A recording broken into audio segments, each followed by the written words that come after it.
Les agradezco mucho, por favor se sientan.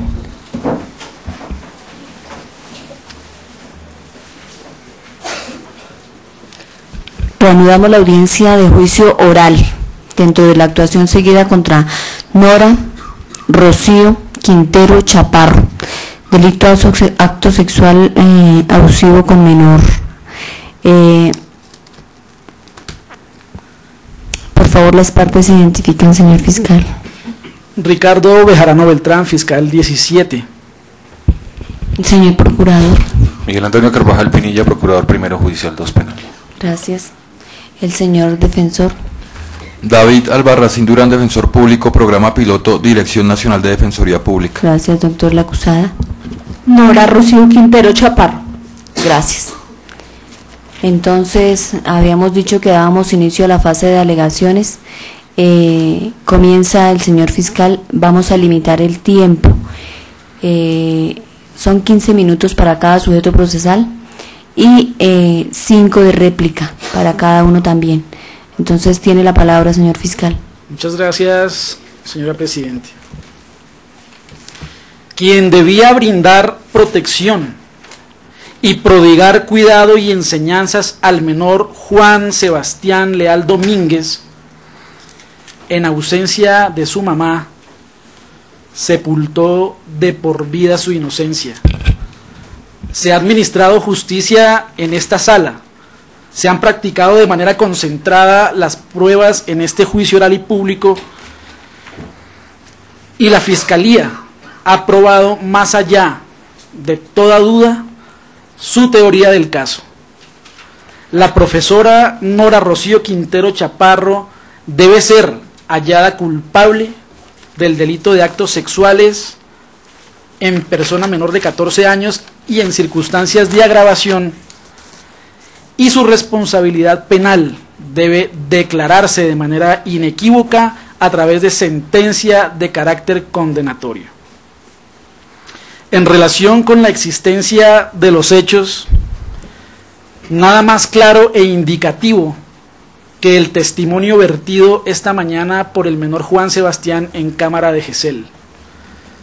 De manera reiterada y equívoca, la defensa se refirió a la diligencia de testimonio como una simple entrevista. Creemos, como Ministerio Fiscal, que este acto de carácter procesal es un testimonio perfecto que va usted a valorar, su señoría. Y es un testimonio vertido por un menor de manera detallada, seria, unívoca, no contradictoria de ninguna manera, coherente y demostrativa de que los actos sexuales que refirió en esta diligencia el día de hoy fueron ocasionados por la profesora Nora. No se explica este Ministerio Fiscal de ninguna manera cómo un menor de 4 años de edad puede referirse en términos como los que hablaba esta mañana el menor. Decía que la profesora le había chupado el pipí y que el pipí se le había puesto grande, grande, grande, grande. Esas palabras de ese menor de 4 años merecen credibilidad y tienen un soporte bien importante en una experiencia sexual previa que tuvo el menor, quien él mismo indica que le prodigó esos actos fue su maestra. No la señaló por su nombre y no podemos exigirle que la señalara por su nombre. Se trata de un menor de tan solo 4 años de edad, pero unívocamente habló de su profesora del jardín. De manera seria, detallada y consistente describió físicamente a la profesora Nora. Y es en ella en quien recae ese señalamiento. Cuentan esos hechos, esa historia fáctica, con un respaldo probatorio interesante. esa lesión que pudo percibir su señora madre a nivel del tórax existió, fue perceptible, y nuestra médica forense hoy lo manifestó sin lugar a dudas. Es una lesión proveniente de succión en tejido blando. No es una lesión provocada o irrogada por percusión o por elemento contundente. Si por elemento contundente se tratara, esa lesión de tipo equimosis estaría mucho mejor definida, en tanto que la lesión por succión del tejido blando ha dejado unas petequias importantes en la observación de la perito médico legal forense. Por eso los hechos existen, y existen no en la mente del menor, como se ha querido decir en esta audiencia pública. No existen en la mente del menor porque hayan sido puestos en su memoria de manera reiterada. Es que el menor rindió, como lo dijeron los expertos, 8 entrevistas y en el día de hoy un testimonio, y jamás se contradijo, jamás lo dudó. Ese menor dijo la verdad y además tenía su respaldo probatorio en el dictamen médico legal.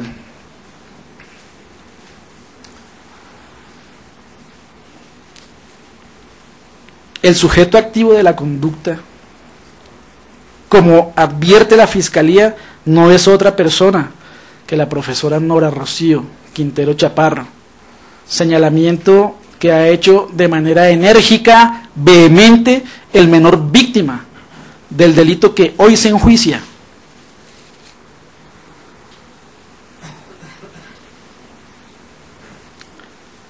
La víctima, por supuesto, como el otro extremo de este conflicto que se ha declarado en el Estado de Derecho y que hoy el Estado Social y Democrático de Derecho debe dilucidar, no es otro que el menor Juan Sebastián.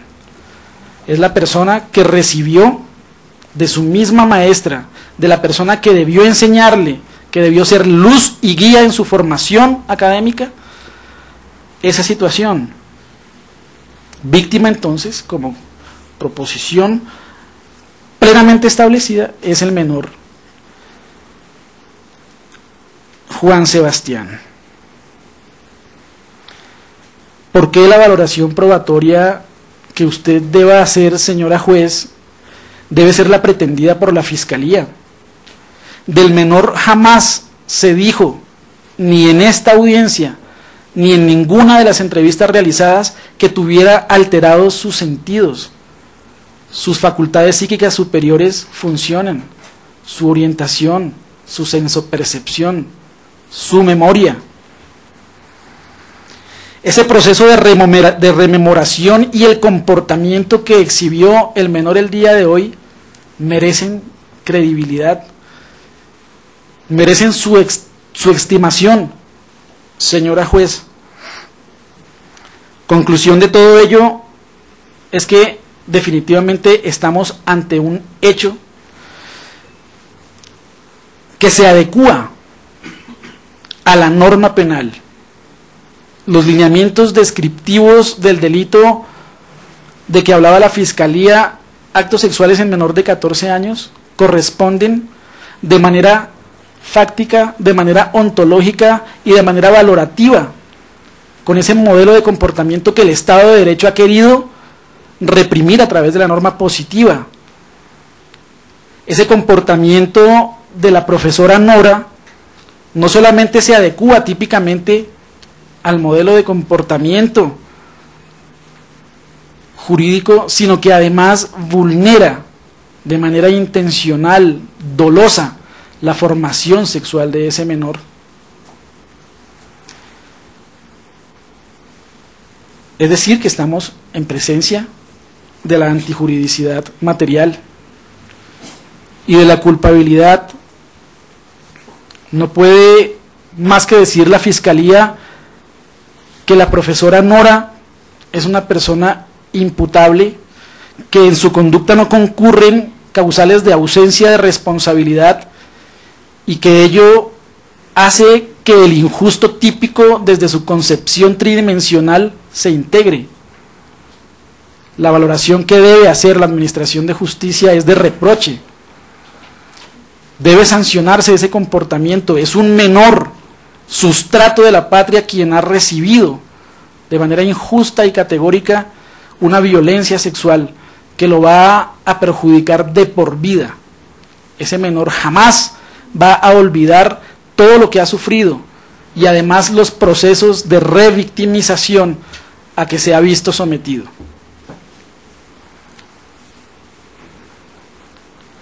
El espacio físico del jardín infantil resulta apto y resulta idóneo para llevar a cabo sobre el menor una conducta de carácter sexual. Tenemos un baño en el que caben varias personas. Tenemos un baño que tiene una puerta que se puede cerrar. Tenemos una situación física que permite que se presente una conducta de esta estirpe. ¿Cuánto puede demorar? ¿Cuánto puede tardar el acto de succionarle el pene a un menor de 4 años para lograr su enrojecimiento? ¿Cuánto tiempo se puede tardar en lograr una equimosis por succión en tejidos blandos? Segundos, tan solo segundos. ¿Y qué decir del espacio por fuera del baño? Ese espacio por fuera del baño creo que no le permitió jamás a nadie darse cuenta de lo que pudo haber sucedido al interior de ese recinto. Una succión, un beso, definitivamente no debían llamar la atención de ninguna persona, máxime con los decibeles, con el ruido que producen muchos menores y la algarabía infantil en un recinto contiguo a donde bien se pudo dar una conducta de carácter sexual. ¿Cuánto espacio físico se requiere para succionar el pene de un niño de 4 años? Mínimo.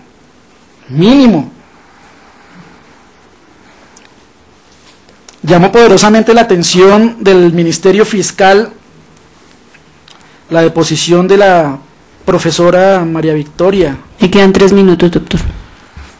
Ella asegura, ella es asesora de la bancada de la defensa. De esa manera fue presentada por el defensor público en el día de hoy. Como asesora de la bancada de la defensa, en el testimonio rendido por el menor de esta mañana, pudo sugerirle cantidades de situaciones al defensor público para que llevara a efecto un contrainterrogatorio sobre el menor. Sin embargo, eso no se hizo. Dice la profesora Victoria Eugenia Villegas que no se sabía cómo era el menor antes. Y sí se dijo, lo dijo su señora madre y lo dijo la psicóloga de su entorno familiar. El menor era un menor tierno, alegre, en condiciones de normalidad en su ámbito de relación con sus hermanos y con su familia.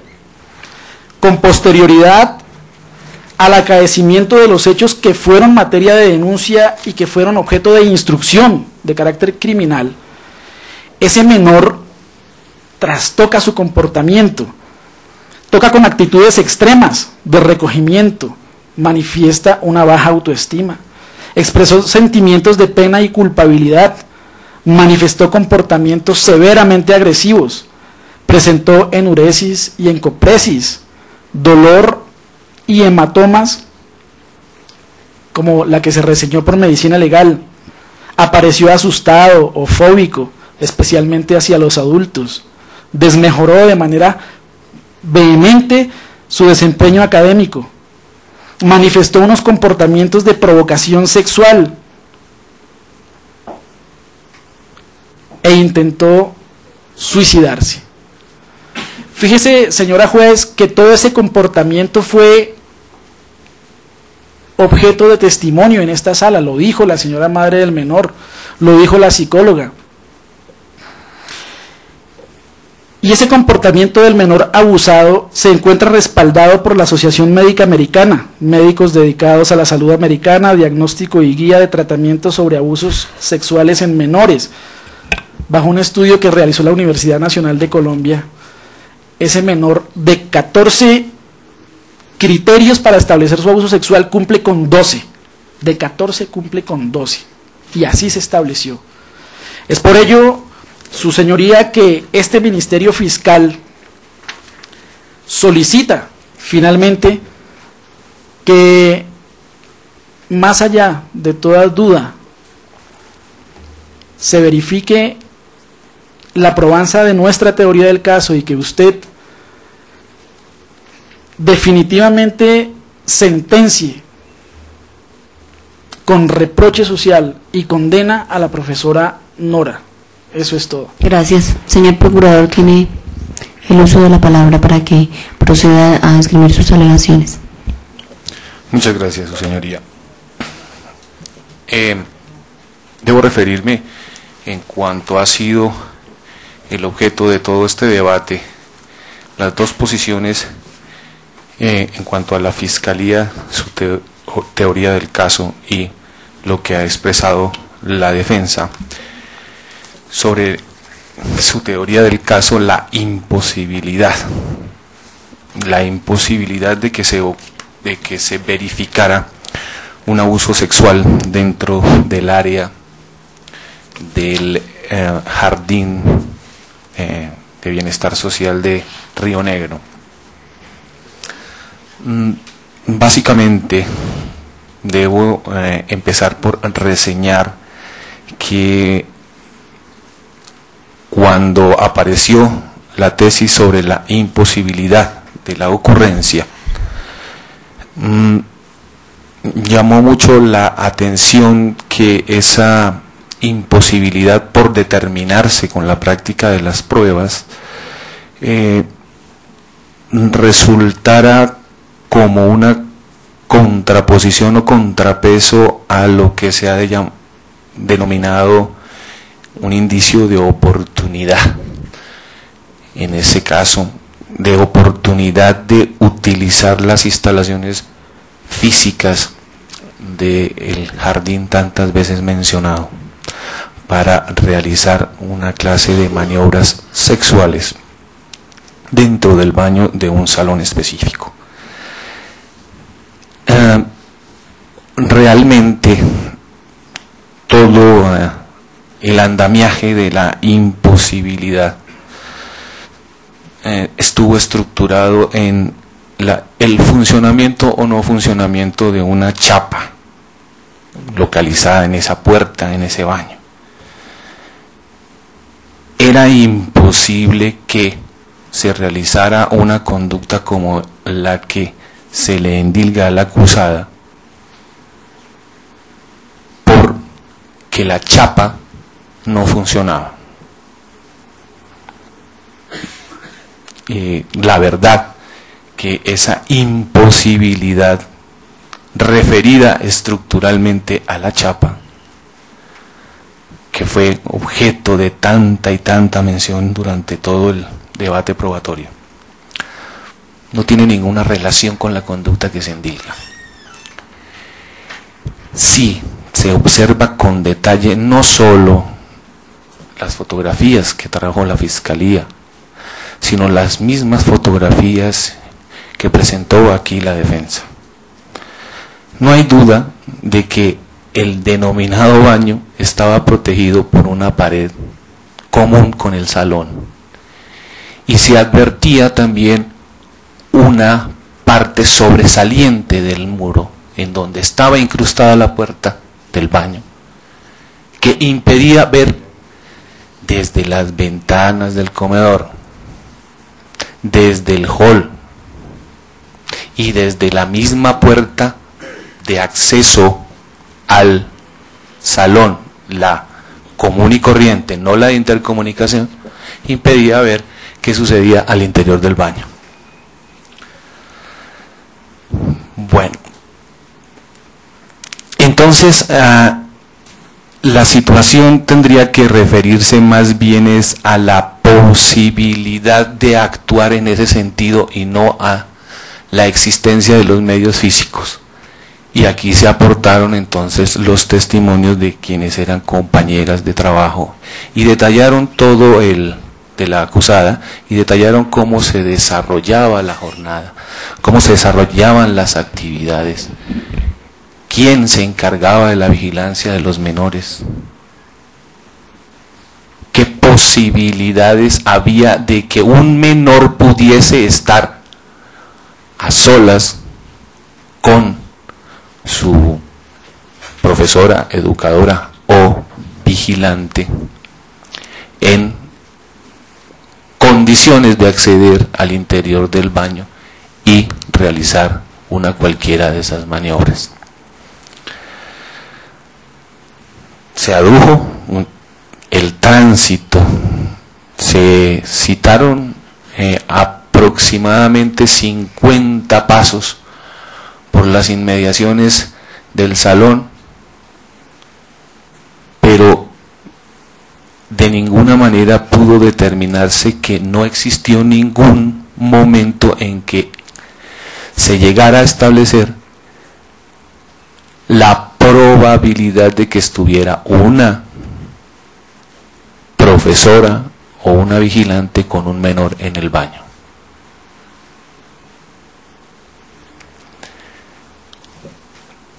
La Fiscalía establece de manera fundante la acusación, la teoría de su caso y la responsabilidad que solicita dictamine el juzgado en el testimonio del menor. Se ha del caso establecer que la coherencia del testimonio conforme con las versiones puede haberse detallado tanto en las diferentes entrevistas que ha conocido quien en último lugar declaró dentro de esta audiencia como testigo de la defensa, técnico, asesor inclusive. Y llama la atención que el criterio de coherencia sea el único a establecer como de validez de o veracidad del testimonio.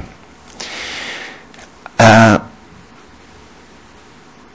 defensa se ha esforzado en establecer cómo es que esa versión del menor pudo haber sido manipulada, pudo entrar en un efecto, digámoslo así, de complacencia frente a una situación preestructurada desde el inicio de la conocimiento o revelación de la circunstancia que se ha juzgado aquí.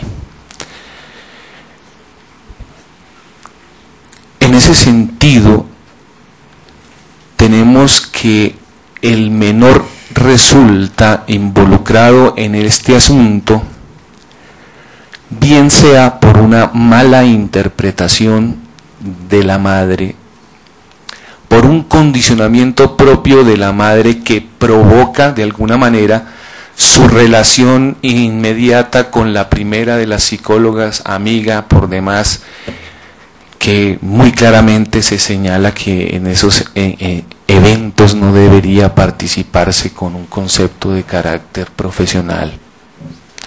Lo sé porque tengo una relación cercana con la psicología.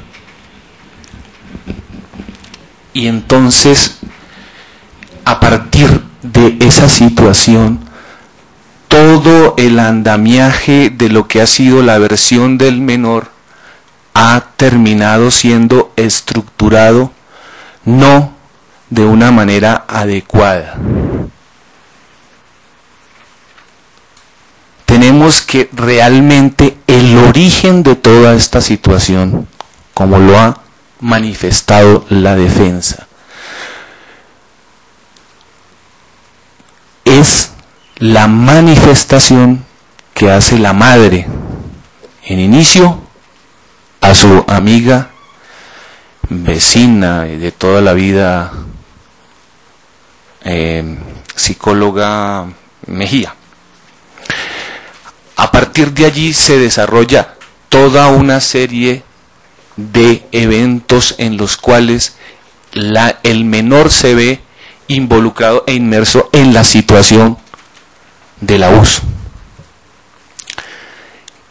Entonces, yo creo que más que la versión del menor, más que esa coherencia que ya dijimos, esa repetición del cuento, que según nos informan resulta de alguna manera complaciente, entonces viene a dejarse como sustento real, mientras que el origen de la situación siempre ha sido la versión de la madre. Y hay que revisar con claridad si la versión de la madre, por la que ella dice haber recibido la información del menor, es coherente, es creíble y por tanto ofrece algún crédito a esta instancia. Las referencias que se hacen por la madre durante el decurso del testimonio que aquí rindiera, observa esta agencia del Ministerio Público que están trascendidas de una, digamos, conocimiento inusual de la materia de la psicología, de la ciencia de la psicología. Los argumentos que le permitieron a la madre determinar que su hijo estaba inmerso, probablemente inmerso en un abuso sexual por parte de su profesora, están dados, según expone la madre, dentro de unos parámetros de comportamiento que hayan determinado estudios psicológicos como los que estadísticamente se presentan cuando hay víctimas de abuso.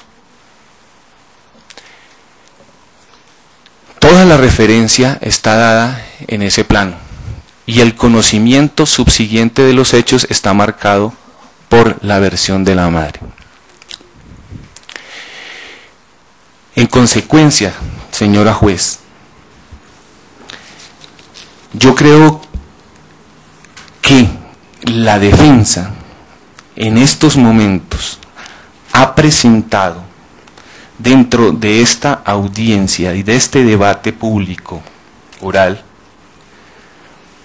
serios argumentos que controvierten la credibilidad del testimonio del menor, serios argumentos que controvierten todo lo que se ha aportado como evidencia confirmatoria de la versión del menor, y que en este caso asaltan graves dudas sobre la responsabilidad de la aquí acusada. Yo creo que no se ha verificado, más allá de la duda razonable, la responsabilidad de la aquí procesada.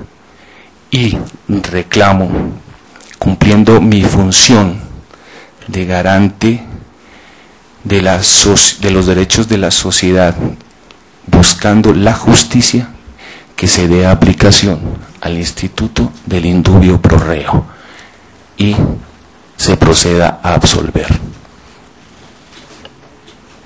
Señor defensor, tiene el uso de la palabra. Gracias, señora juez. Esta mañana, al iniciar esta vista pública, la defensa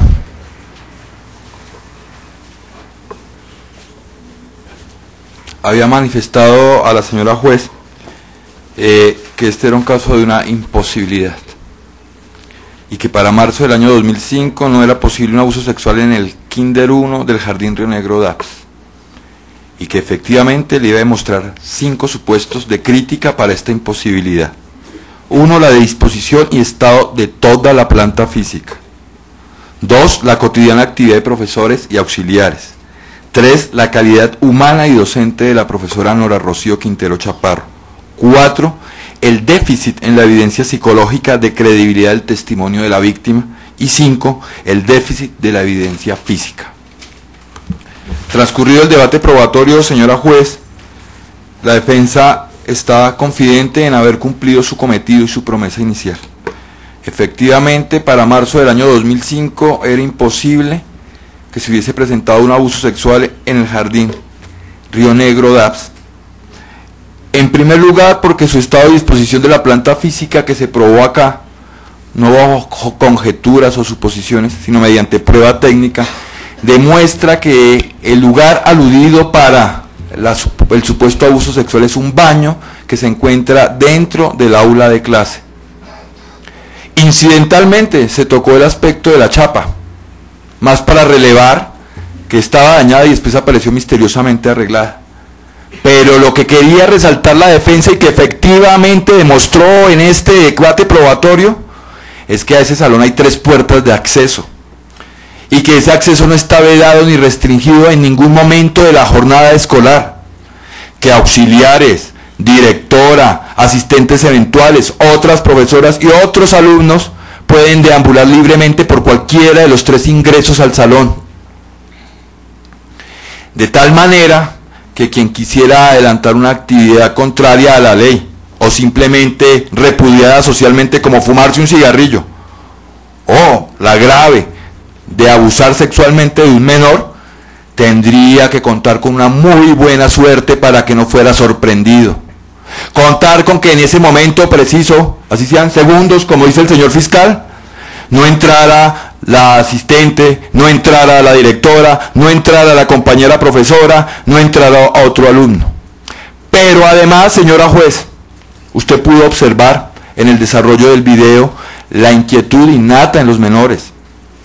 Tendría que contar también la persona que se fuera a fumar un cigarrillo o adelantar un acto de estos tan reprochable, con que los niños, los que quedaran, los que no fueran abusados, si son 34 y solamente es Leal Domínguez, es decir 33, pero según dicen en otras partes eran 4, entonces que los otros 30 niños se quedaran apaciblemente en silencio y juiciosos, no se fueran detrás de la profesora como pollos, así como vimos en el video que se iban detrás de quien tomaba el video. Contar con que esos niños se hubiesen adormecido por completo. Y ahí entraría la otra posibilidad, señora juez, en el momento en que hacen la siesta. Pero acá claramente el auxiliar de Nora Rocío explicó cómo en ese momento es el que destinan las profesoras para almorzar y las auxiliares cuidan los 2 salones conjuntos intercomunicados por una de las 3 puertas de acceso a cada salón. Esa era la imposibilidad física a la que se refería la defensa. A menos de que Nora Rocío fuera una mentecata, que no lo es, se le hubiera ocurrido siquiera fumarse un cigarrillo a escondidas en ese jardín. A menos de que Nora Rocío hubiese contado con un cómplice que le cuidara a los niños mientras ella adelantaba las labores de abuso en el baño, es imposible que en el Jardín Río Negro DAPS se hubiera podido adelantar cualquier actividad de estas. La disposición de esa planta física recuerda perfectamente el concepto de panóptico bien conocido por todos los abogados. Vigilar y controlar. Ese jardín está dispuesto para vigilar y controlar a los menores. No sé si eso será bien o no será bien. Y es perfecto a los conceptos de ubicación, control y vigilancia de Michel Foucault. Pero en segundo lugar es imposible porque en la cotidiana actividad de docentes y profesoras el intercambio espacial era continuo. No son clases cerradas de tipo magistral universitario o de secta religiosa. Son clases en un preescolar donde se comparten los compañeros, comparten las actividades. No interesa que en un grupo estén cantando y en el otro viendo las vocales. Se dejan las puertas abiertas bajo un convencimiento de que los niños tienen que aprender a autorresponsabilizarse. Acá lo dijo la coordinadora académica y administrativa del jardín.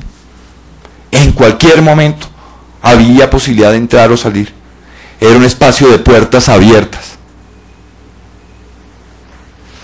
Pero también la calidad humana y docente de la profesora, que fue demostrada acá ampliamente por la declaración de sus compañeras, por los resultados de las entrevistas a grupos focales hechos por la doctora Adriana Espinosa. Referida como una docente con innovación, con deseo, una docente que, como ella misma dijo, tiene 17 años trabajando con niños sin que tenga la menor anotación en su hoja de vida, ni siquiera en el desempeño laboral cotidiano. Usted la puede mirar allí, señora juez.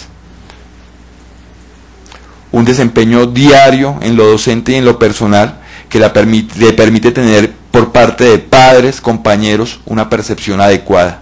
Y padres dentro de los cuales se encontraban los padres de otros menores posiblemente abusados, según los múltiples relatos que tiene el menor Juan Sebastián Leal Domínguez y que fueron aportados por la Fiscalía por vía de documento.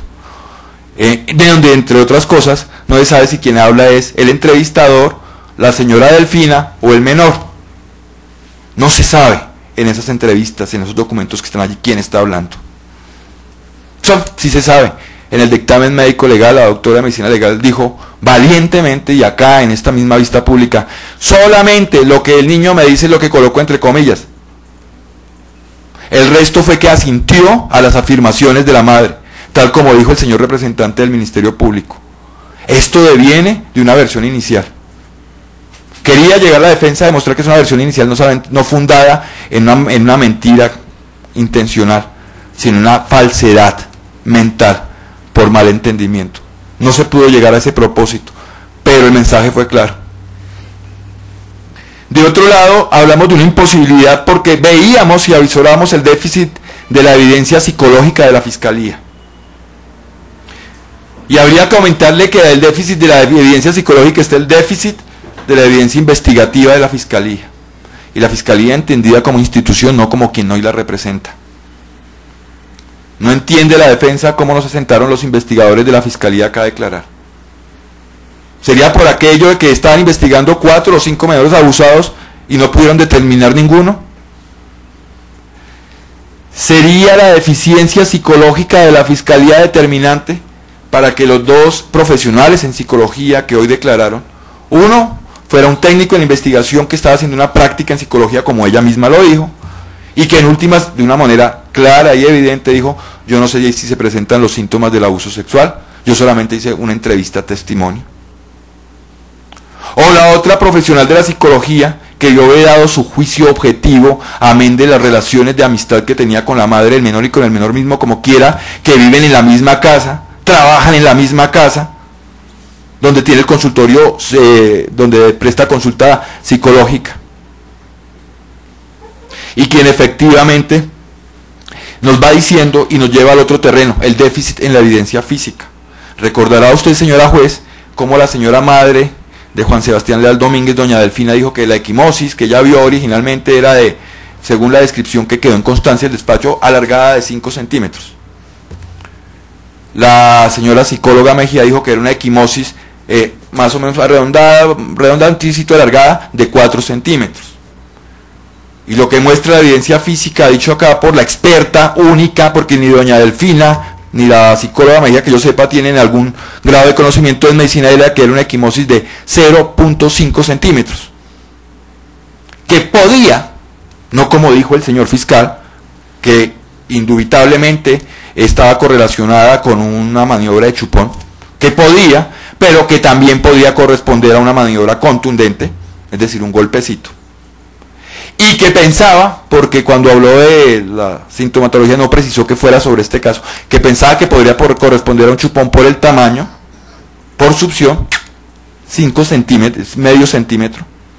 Cuando se le preguntó por la defensa que si esa huella por succión podía ser de 4 o 5 centímetros, la experta en medicina forense dijo que no lo veía viable.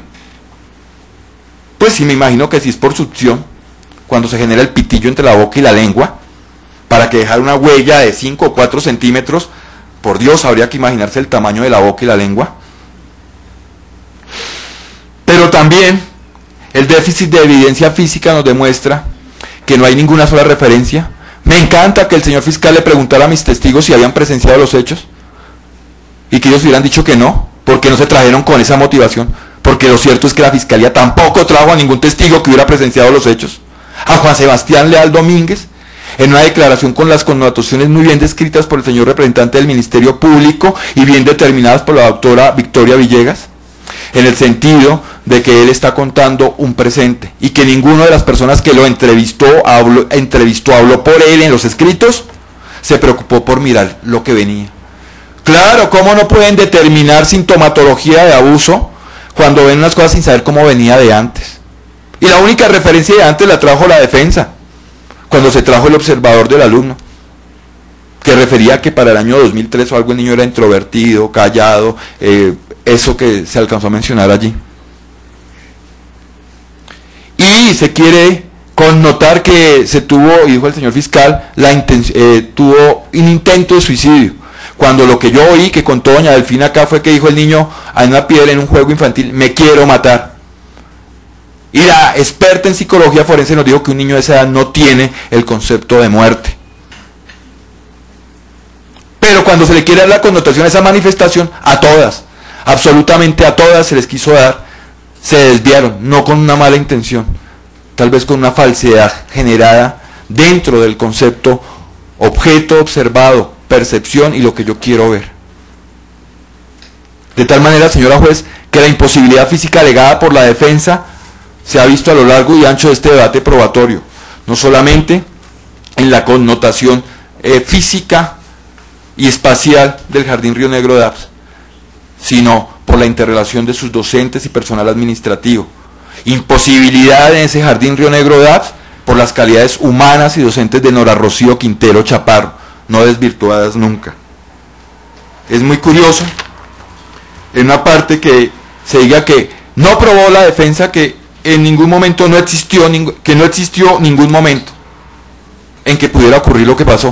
Eso me hace recordar la jurisprudencia de 1966 de la Corte Suprema de Justicia, donde dice que ningún acusado en Colombia está obligado a demostrar negaciones indefinidas. Era a la fiscalía a la que le correspondía demostrar que hubo un momento en el Jardín Río Negro de APS, con su disposición física, en medio del tránsito de personal docente y administrativo, y para las calidades docentes y personales de Nora Rocío Quintero, que podía haber sucedido el acto sexual abusivo alegado. Pero como hubo déficit en evidencia psicológica y en evidencia física, la fiscalía no pudo cumplir su cometido. Por lo tanto, se presenta acá manifiesta la inexistencia del hecho para este proceso. Y al estar manifiesta la inexistencia del hecho, releva cualquier alegación sobre antijuridicidad o responsabilidad. Porque soy del criterio no de la división tripartita del delito, sino la bipartita. En la tipicidad se encuentra el dolo.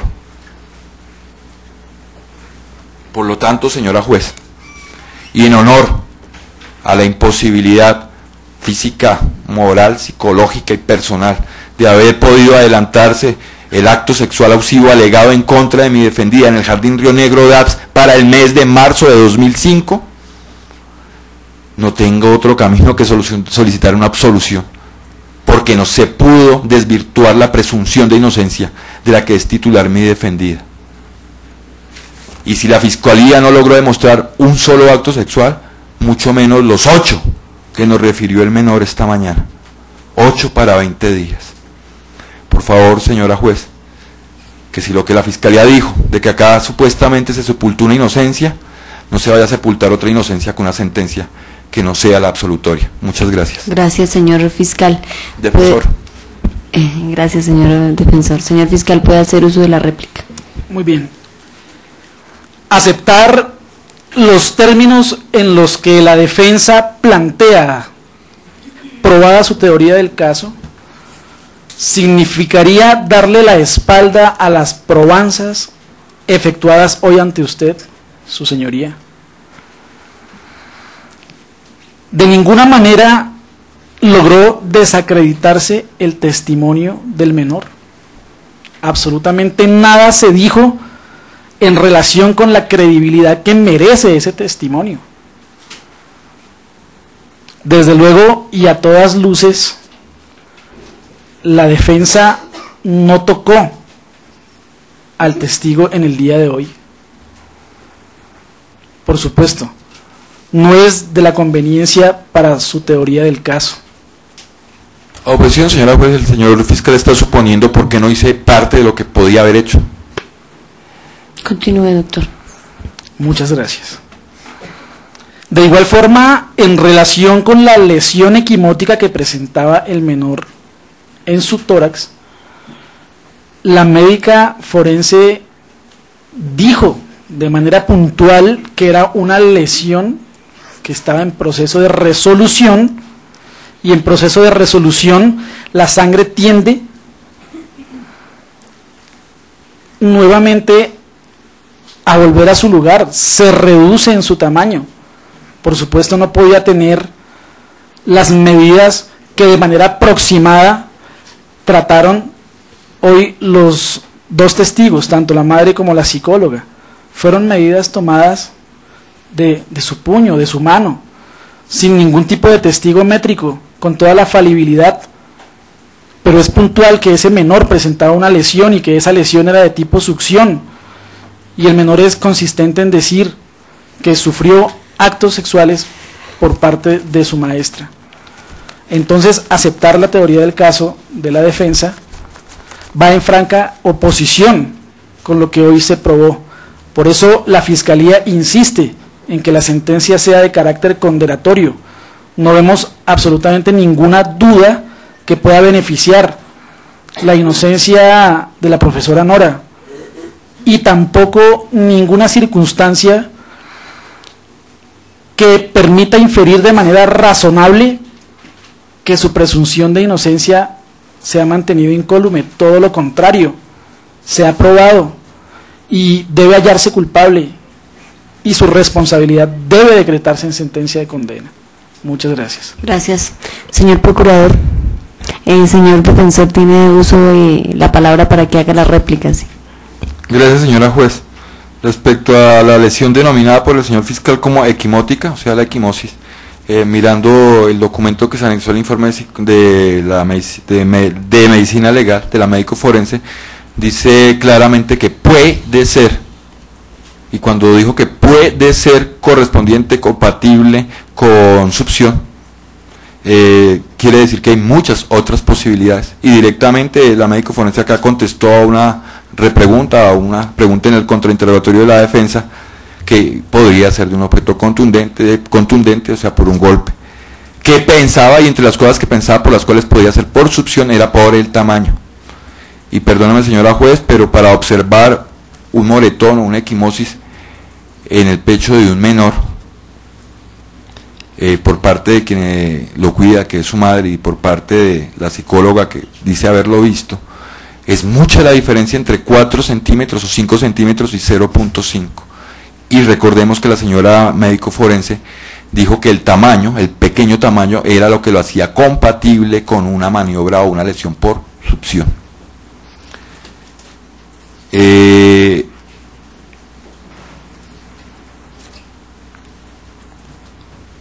testimonio del menor, y tanto que ha insistido el señor fiscal, no se tocó porque usted bien sabe, señora juez, y el fiscal tal vez no, porque llegó un poco tarde al proceso. La defensa siempre se opuso en convicción de los derechos constitucionales del menor a que tuviera que declarar. Por eso, consecuente con esa decisión, decidió hoy no contrainterrogarlo. Aparte de eso, porque la defensa nunca pretendió desacreditar el testimonio del menor. Lo que se hizo fue desacreditar la forma como se obtuvo el testimonio de ese menor por parte de los que intervinieron en él. Psicóloga de la comisaría de familia, no vino hoy, solamente fue referida por el menor esta mañana, indirectamente decía, ¿quién le dijo que era eso? Comisaria, todos lo recordamos. Psicóloga que vive con la familia, psicóloga del CTI, psicóloga de medicina legal que tampoco vino hoy, psicóloga tratante que tampoco vino hoy. Todas formas y metodologías inapropiadas para obtener una buena declaración de un menor de 4 años, que no estamos hablando de un adulto. Un menor de 4 años que requiere todo un procedimiento y todo un detalle, unos estándares que están bien reconocidos para poder proceder a sacar la información de forma que no lo traumatice tanto, pero que sea objetiva y creíble. Entonces la defensa no se preocupa porque no haya desacreditado al menor, porque nunca fue su intención. Quería desacreditar el testimonio obtenido del menor a través de la intervención de psicólogos, de los cuales vinieron 2 y usted pudo ver perfectamente qué fue lo que dijeron. Luego la teoría del caso de la defensa sigue siendo la que se demostró en este juicio. Por lo tanto, la absolución debe ser su consecuencia. Gracias, señora juez. Gracias, doctor. Corresponde entonces ahora anunciar el sentido del fallo.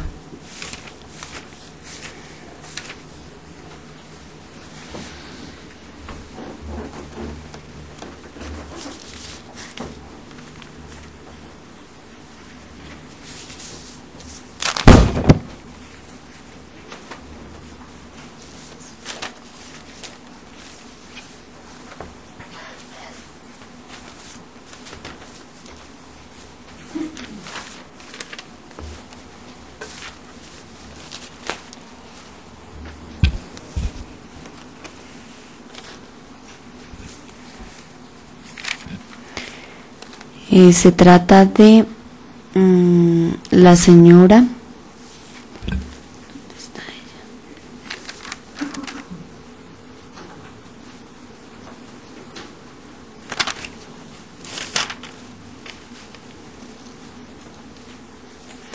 Nora Rocío Quintero Chaparro, a quien se juzgó en este juicio oral, identificada con la cédula de ciudadanía 51.810.244.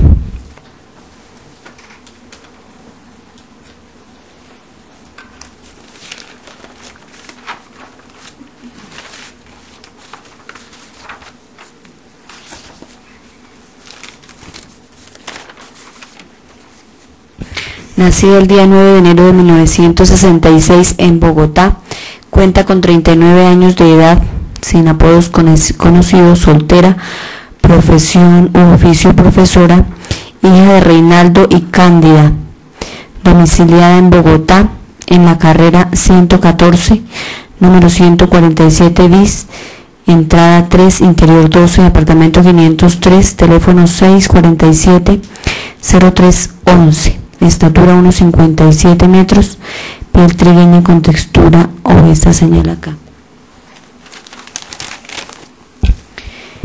El sentido del fallo es el siguiente.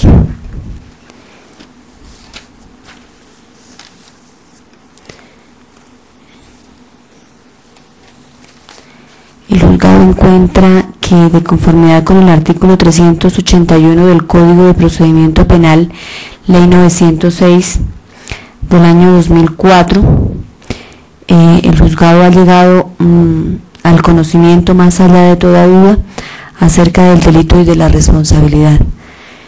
Por lo tanto, el sentido del fallo es condenatorio por el delito de actos sexuales con menor de 14 años con circunstancias de agravación. Circunstancias de agravación previstas en el numeral 1 y 4 del artículo 211. Ese es el sentido del fallo. Debo preguntar si en esta sala se encuentran víctimas, representante de la víctima. No se encuentra. Entonces, fijamos como fecha para llevar a cabo el fallo, o bien sea el incidente de reparación, leer la sentencia de fallo o dar trámite al incidente de reparación según corresponda el día 30 de noviembre del año 2005 a partir de las 8 de la mañana. Quedan notificados por estrados. Se me olvidó a una particularidad bien importante respecto de la libertad de la acusada. El juzgado considera que persiste aún la presunción de inocencia hasta tanto no que cobre ejecutoria la sentencia cuyo sentido se ha anunciado condenatoria en esta audiencia, por lo tanto continúa en el estado en que se encuentra. Muy amables, se concluye la audiencia.